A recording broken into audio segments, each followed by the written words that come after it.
Queridos amigos, queridas amigas, boa noite a todos.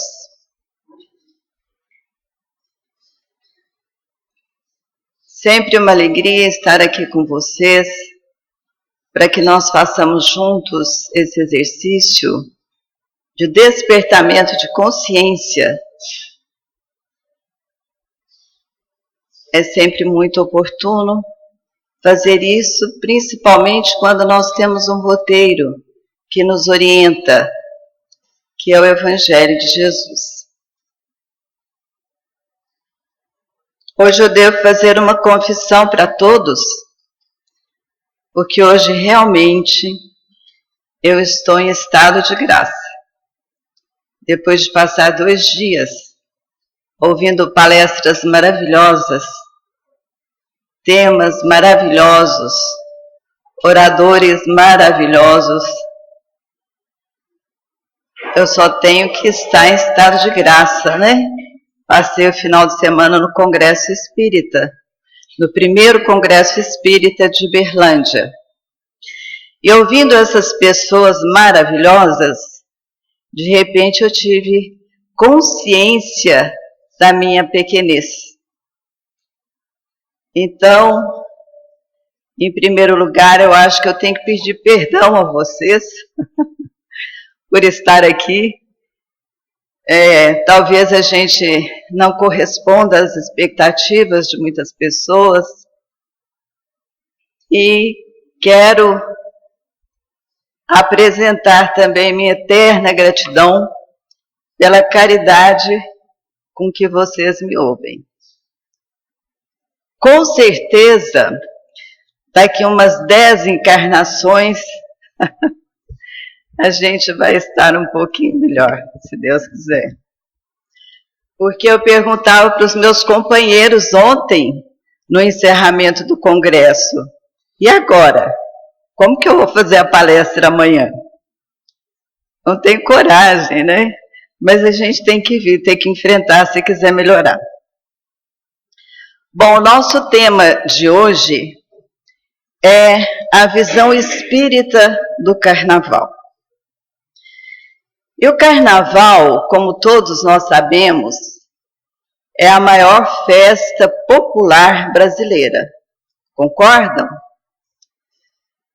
Ela reúne milhares de participantes, carrega um apelo fortíssimo de sensualidade e de erotismo. Divulgando dessa forma equivocada o Brasil internacionalmente. Se a gente pergunta lá fora para qualquer pessoa, você conhece o Brasil? O que você conhece do Brasil? Eles vão responder: carnaval, futebol e agora corrupção. Infelizmente. Mas para nós entendermos bem, ou um pouquinho melhor, essa festa, nós vamos buscar as origens do Carnaval. E como nós vamos falar da visão espírita do Carnaval, nós buscamos essas informações nesse livro, cuja leitura eu recomendo a todos, Nas Fronteiras da Loucura, do venerando espírito Manuel Filomeno de Miranda, pela psicografia de Divaldo Pereira Franco. Esse livro trata do socorro espiritual prestado aos foliões no Carnaval de 1982, no Rio de Janeiro, onde as equipes espirituais eram comandadas pelo Dr. Bezerra de Menezes. E Manuel Filomeno também nos fala alguma coisa sobre as origens do Carnaval, que remontam desde aquelas festas populares dos povos da antiguidade, quando eles se entregavam aos prazeres coletivos. Das Saturnálias, que eram festas romanas, em honra ao deus Saturno, em que havia o sacrifício de uma vítima, de uma criatura que era previamente escolhida. E nas bacanalhas, nas festas da Grécia, que eram em homenagem ao deus Dionísio, deus grego do vinho, que para os romanos era chamado de Baco, e por isso as festas eram chamadas de bacanalhas ou bacanais. E eram festas voltadas totalmente para os sentidos físicos, onde as pessoas se esqueciam totalmente do escrúpulo e do pudor, e se entregavam à permissividade e à orgia. Mas a lei do progresso venceu o politeísmo e a crença nesses deuses foi superada. E é lógico que o carnaval não acontecia só em Roma ou na Grécia, né? Ela foi uma festa que se estendeu para o mundo inteiro, não com as conotações que acontecem no Brasil, mas ela se estendeu.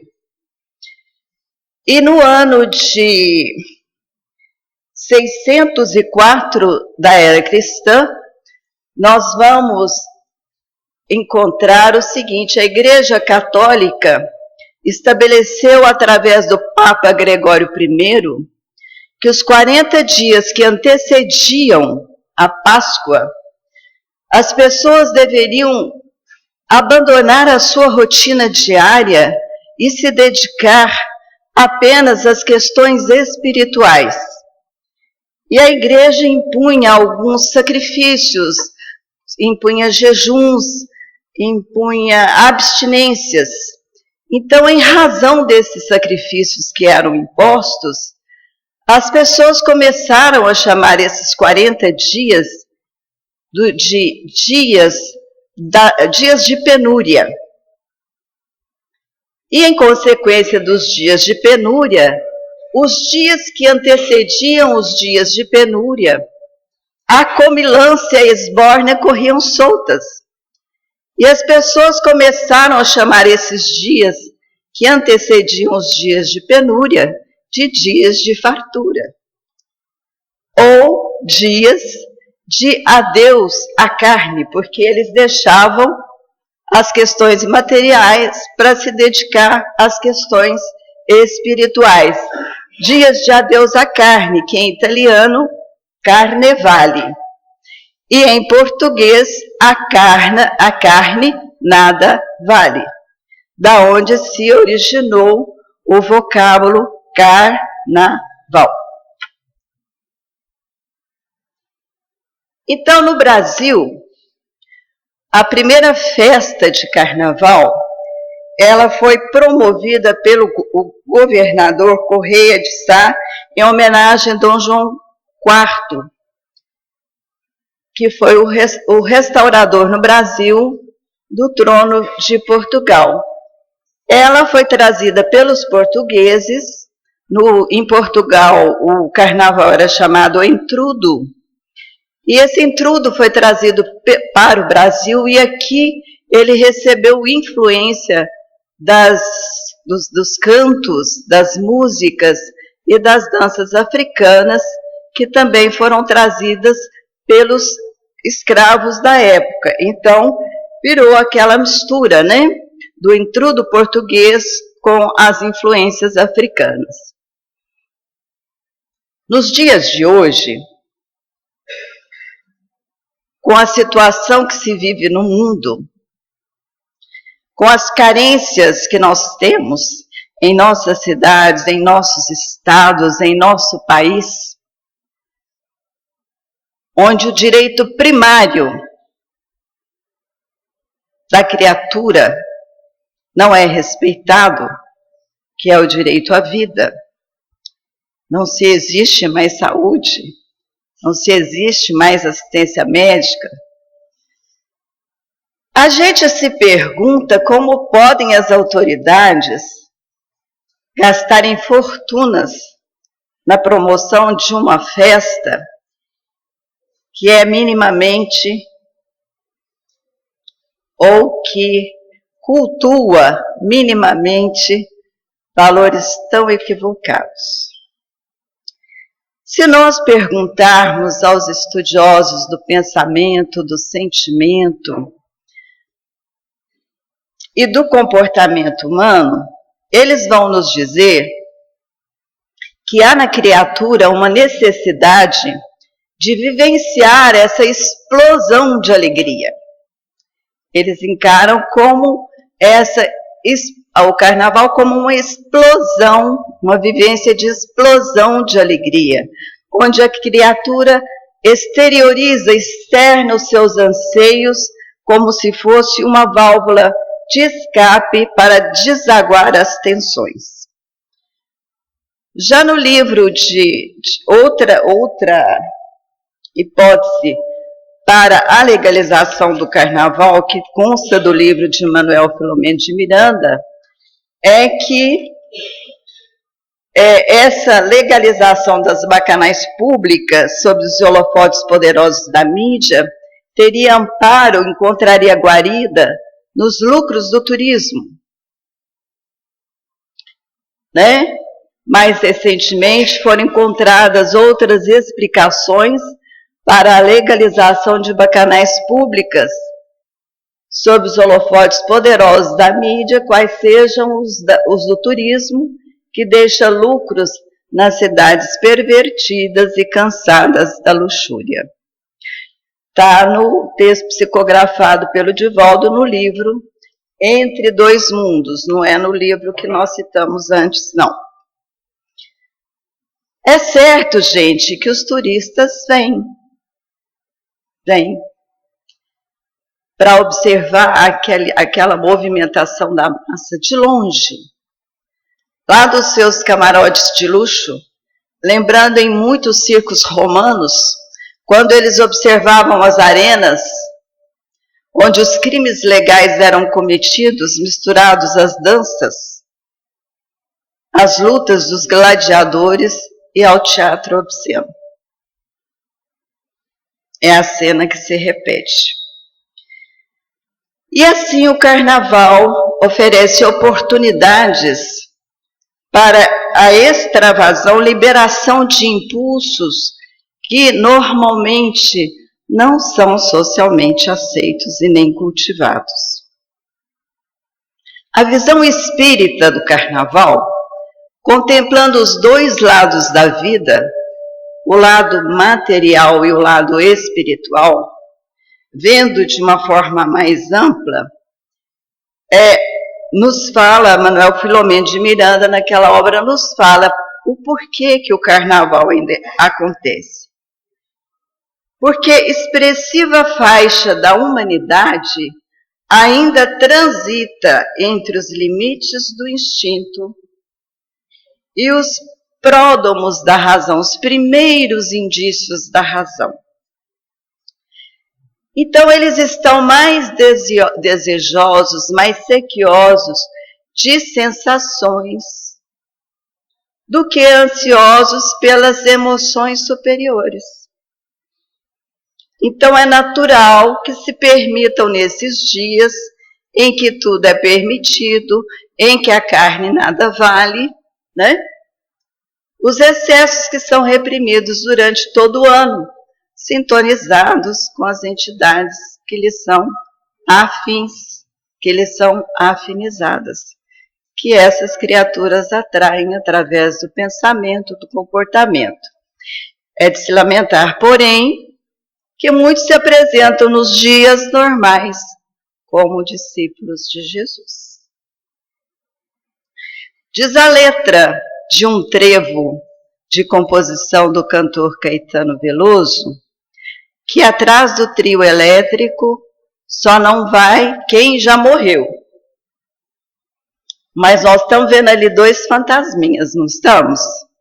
Um está falando assim, que absurdo, e o outro, nem deixaram comprar meu abadá. Porque, gente, nós aprendemos na doutrina espírita que nós estamos diuturnamente cercados por entidades invisíveis, por espíritos, que nós atraímos pelo nosso pensamento e que nos influenciam e são influenciados para o bem ou para o mal, conforme o nosso padrão vibratório. E Emmanuel Filomeno também nos conta que quando ele desencarnou, ele observou que em torno da Terra existiam várias camadas vibratórias, desde a camada mais densa, que era aquela mais próxima à crosta terrestre, até a mais sutil, quando se distanciava das nossas influências vibratórias.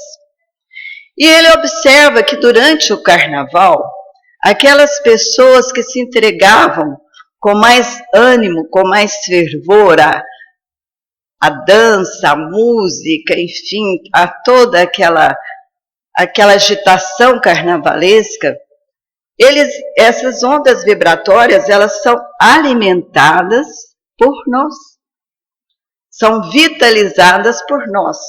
Então, essas pessoas participantes do carnaval e que se entregavam com mais plenitude àquelas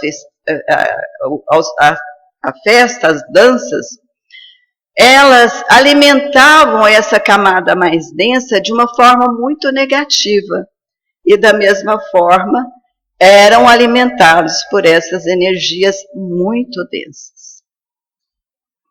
Então ele observa o seguinte, que acima da multidão de encarnados se agitava uma outra multidão de desencarnados, mas que eles estavam tão ligados uns aos outros que ele não saberia dizer onde terminava um e onde começava o outro, tal a simbiose que existia entre os dois planos. Então, olha lá, resumindo, o quadro era mais ou menos isso aí que vocês estão vendo. A população invisível ao olhar humano era muito maior do que os encarnados. E eles disputavam, os espíritos disputavam entre si a vampirização das suas vítimas encarnadas, que eram telecomandadas, porque eles dominavam essas vítimas. Eles estimulavam a sensibilidade das pessoas e as libações alcoólicas de que participavam. Então, eles estimulavam a vontade da pessoa de ingerir o álcool e, ao mesmo tempo, eles aspiravam, aspergiam aquele álcool que o outro bebia. Porque nós sabemos também que os desencarnados satisfazem os seus instintos materiais através de nós mesmos, da nossa invigilância. O que mais que eles faziam? Ingeriam drogas. Vocês estão vendo alguma coisa ali naquela fumacinha? O que vocês estão vendo ali na fumacinha? Vocês estão vendo alguém ali na fumacinha? Dá para ver? Então, ali tem uma entidade que está aspirando a droga que o outro está fumando. O que mais que eles fazem? Interligavam-se a orgias lamentáveis. Grupos atacavam os carnavalescos transeuntes, transmitindo-lhes sugestões nefastas. Os assaltos, os crimes, os estupros, iniciando dolorosos processos de longas obsessões.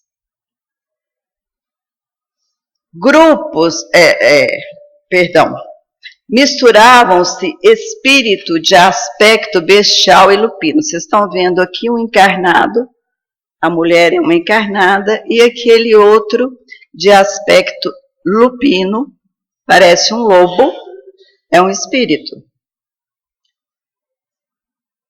Eles misturavam esse tipo de espíritos, verdugos e técnicos de vampirização do trono sexual em promiscuidade alarmante com inúmeros desencarnados. É por isso que a primeira providência institucional, antes do carnaval, é o quê? Distribuição de preservativos e da pílula do dia seguinte, para provocar os abortos, né? Então, os obsessores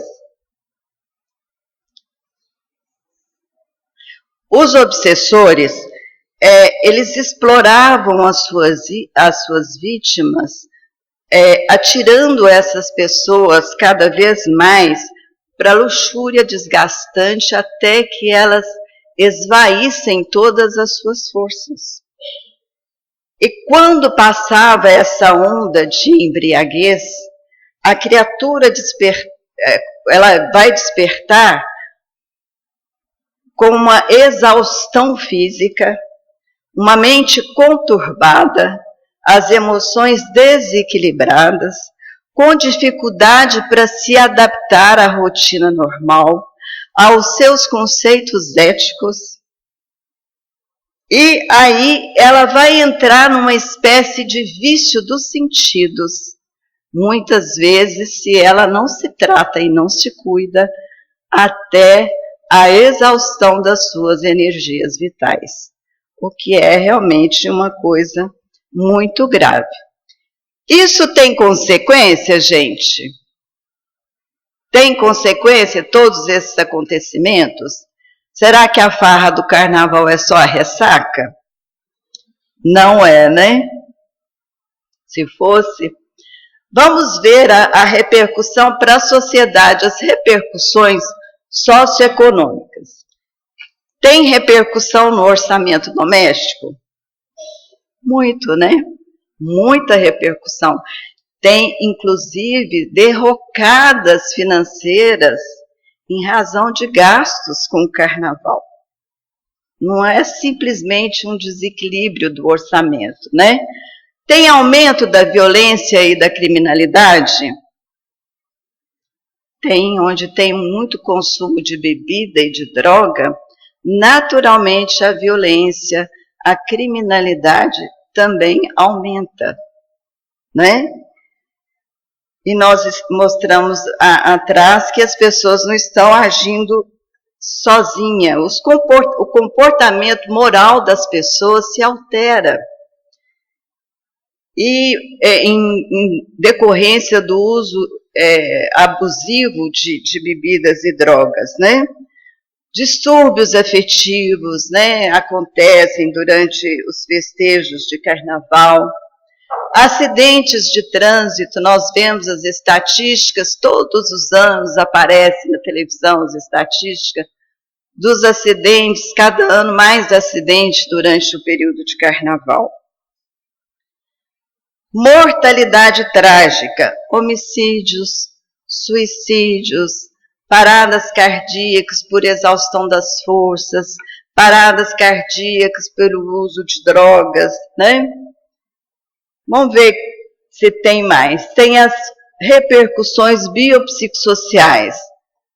Gravidez indesejada. Tem muito? Tem. E, consequentemente, o aborto. Bem ligado. Numa das palestras que nós ouvimos nesse final de semana, em que a Irvênia falava sobre o aborto, ela nos informou que são feitos um aborto a cada 24 segundos. Então, é uma estatística alarmante, né?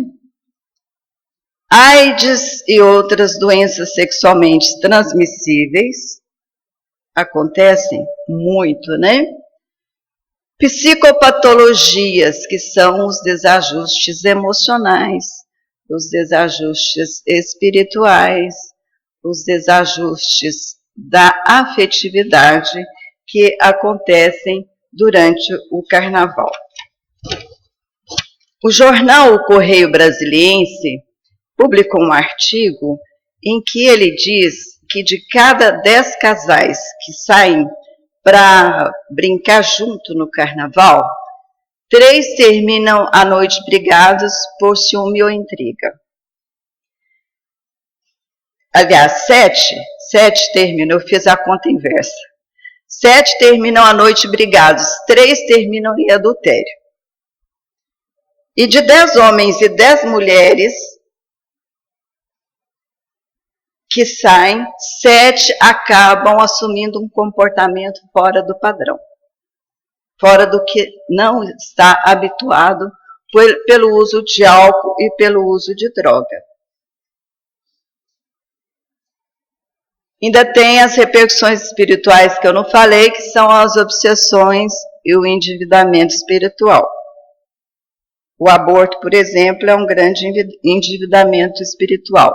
Então, aí nós vemos, de cada 10 casais, 7 brigados, 3 adultério, e de cada 10 homens e 10 mulheres, 7 acabam adotando comportamento fora do padrão, pelo uso de álcool e drogas.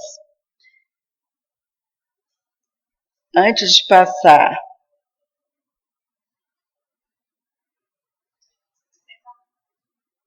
Volta para mim, Maritza.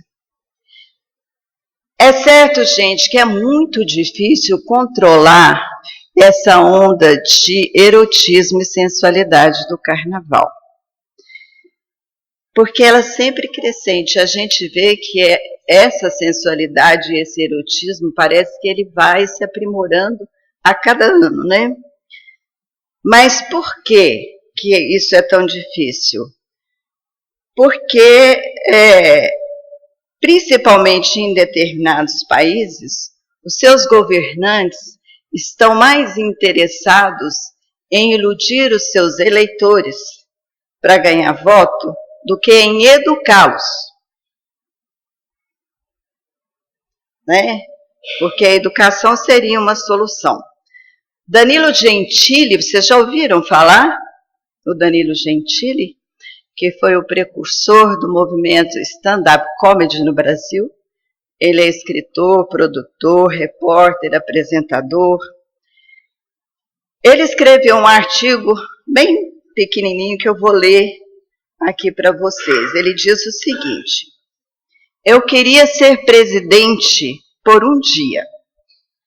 Faria uma lei que anulasse o carnaval em prol da nação. Argumentos lógicos não me faltam. Diminuição dos acidentes, menor índice de HIV positivo, melhorar a imagem do país no exterior, cortar a semana ociosa para que aumentemos a nossa renda, valorizar a imagem da mulher brasileira, investir 2 bilhões por ano do carnaval em educação, diminuir o consumo de drogas nesse período. Acho que não teria o apoio popular nisso. Já tivemos presidentes que afundaram a educação, a habitação, a reforma agrária, a inflação, a renda familiar, os empregos e até mesmo um presidente que roubou a nossa poupança. Ninguém reclamou. Porém, se eu acabasse com o carnaval, certamente me matariam. Mesmo sabendo o risco que corro, aceito a missão suicida. Afinal, melhor morrer no país do carnaval do que viver no carnaval desse país. Então, ele mostra uma consciência muito clara, né, do que está acontecendo. E Manuel Filomeno também nos conta no livro que nós citamos, um diálogo que ele teve com um membro socorrista das equipes de Bezerra de Menezes, que não é difícil nós reconhecermos essa pessoa como Noel Rosa, o poeta boêmio da Vila Isabel. E então o Filomeno de Miranda pergunta para ele, para a sua instrução mesmo, né? Como é que ele se via como um antigo participante da festa, um sambista tão famoso, e agora ali na condição de socorrista, totalmente diferente. E Noel Rosa, então, fala para ele com muita tranquilidade que As músicas que ele compunha retratavam as angústias, as dores, os dramas, as traições, os desencontros amorosos do submundo carioca. E que ele soube o quanto ele falhou logo que ele desencarnou, porque ele se viu numa situação de muito sofrimento, preso aos ambientes sórdidos que ele frequentava. Mas que, por outro lado, a música que ele compôs tinha trazido a ele muitas amizades, muita gratidão, tinha levado às pessoas muita alegria. E que a vibração dessas pessoas equivaleram a ele o recurso do socorro. E que ele foi socorrido, então, e levado para o conhecimento de novas coisas. Então, sobre o carnaval, ele diz isso aí: o carnaval para mim é passado de dor. E a caridade hoje é-me festa todo dia, qual primavera que surge após o inverno demorado e sombrio. Nós não podemos esquecer a influência da televisão, porque a televisão, ela leva para a intimidade dos nossos lares altas cargas de informação, que às vezes não é fácil digerir. E mesmo quando nós desligamos a televisão, a gente fica ligado àquelas mensagens, àquelas sugestões que foram passadas, e a pessoa muitas vezes se agita durante o sono, porque ela não conseguiu se desligar daquilo que viu, e sai em busca daquelas sugestões que ele está, às vezes, procurando até inconscientemente, trazendo graves prejuízos para a sua tranquilidade, para a sua paz pessoal. Então, o espírita que às vezes pensa que participar dessas festividades não traz consequências, está enganado. Não traria se essas festividades fossem levadas num clima de moralidade, de fraternidade, de solidariedade. Não, muitas vezes, da forma como a gente vê que ela é feita hoje. Bom, concluindo, Manuel Filomeno, ele nos diz o seguinte: será que um dia o carnaval vai ter fim? Ou será que nós ainda vamos continuar com esse costume tão primitivo por longas e longas séculos ainda, né, que estão por vir?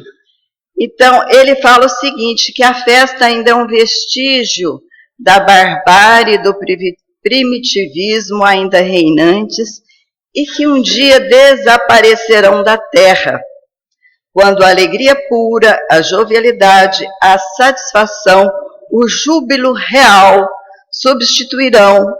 substituírem as paixões do prazer violento, e o homem houver despertado para a beleza, a arte, sem agressão nem promiscuidade. Emmanuel, no livro Opinião, de psicografia do Chico, nos diz que nenhum espírito equilibrado, em face do bom senso, que deve presidir a existência das criaturas, pode fazer apologia da loucura generalizada que adormece as consciências nas festas carnavalescas. Há nesses momentos, ele continua, há nesses momentos de indisciplina sentimental o largo acesso das forças da treva nos corações, e às vezes toda uma existência não basta para realizar os reparos preciosos de uma hora de insânia e esquecimento do dever. Uma ação altamente meritória, né, como já foi dito, seria empregar todas essas verbas consumidas nesses festejos na assistência social levando aos necessitados um pouco de pão, um pouco de carinho, né? Resgatando a dignidade do povo com a assistência que lhe é devida. O Espiritismo, assim, esclarece as consequências dos nossos atos, né? Que nós estamos mostrando aqui as consequências, deixando a cada um a responsabilidade de escolher seu caminho. Ninguém está aqui dizendo vai ou não vai, faz ou não faz. Nós temos livre-arbítrio e cada um é responsável pela sua escolha, né? E o que ele faz? Ele nos mostra que só a educação, em outras bases, quando a ética e a moral renascerem no organismo social, irá demonstrar que para ser feliz e recrear-se, para nós termos o nosso lazer, não se torna imperioso o vilipêndio do ser, ou seja, retirar da criatura a sua dignidade, nem a sua desintegração num dia apenas, esquecendo-se da sua eternidade. Então, nós temos que lembrar que somos espíritos eternos. Tudo que plantarmos, colheremos. Então, a vida não é feita num dia, numa hora, né? A vida continua. E nós não precisamos, muitas vezes, nos valer de recursos artificiais para sermos felizes. A gente é feliz quando age com consciência que está com o dever cumprido. Muito obrigada a todos. Um bom carnaval.